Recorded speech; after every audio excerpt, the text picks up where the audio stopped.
মুসলিমদের 5টা জিনিস বাংলায় ভালো করতে হবে। ধরো না, আজকে সুযোগ আছে, ভারত সরকার করার মতন জায়গায় আছে। 5টা জিনিস পশ্চিমবঙ্গের মুসলিমদের জন্য এই মুহূর্তে তোমার কাছে কোনো প্ল্যান আছে, যে প্ল্যান অনুসারে কাজ করলে আগামী 5 বছরের মধ্যে গুজরাটে যে মুসলিম একদম ডাঁটের সাথে বড় ব্যবসাদার, উত্তরপ্রদেশে যে বিশাল বড় জমির মালিক, সেরকম বাংলার গরিব মুসলমানদের ভালো হবে এই 5টা জিনিস করলে? কি করে? তার আগে আমি গুজরাট প্রসঙ্গ তুলে একটা ভালো কথা বলবো।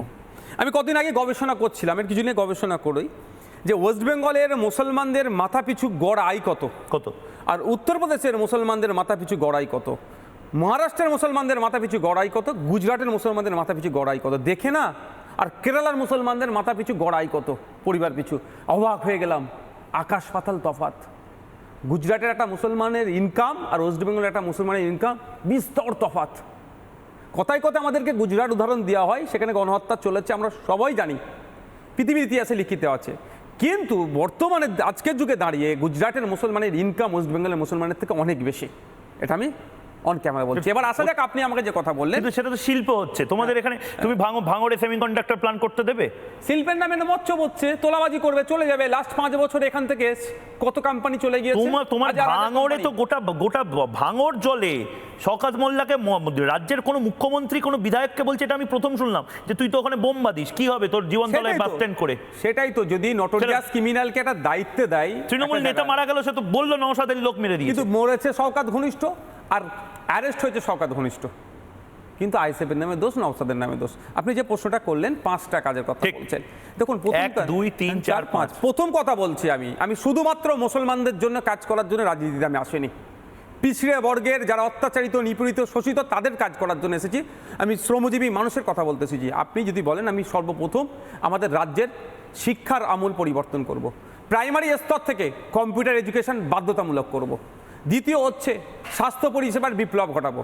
কেন সুন্দরবনের মানুষ, কেন বীরভূমের মানুষ, কেন ঝাড়গ্রামের মানুষকে কলকাতায় এসে ট্রিটমেন্ট করতে হবে? কলকাতার স্টার হসপিটালের মতো, কলকাতার পিজি, এনআরএস, আরজিকর যেগুলো আছে, এদের মতো বড় হসপিটাল আমি জেলায় জেলায় আমরা বানাবো।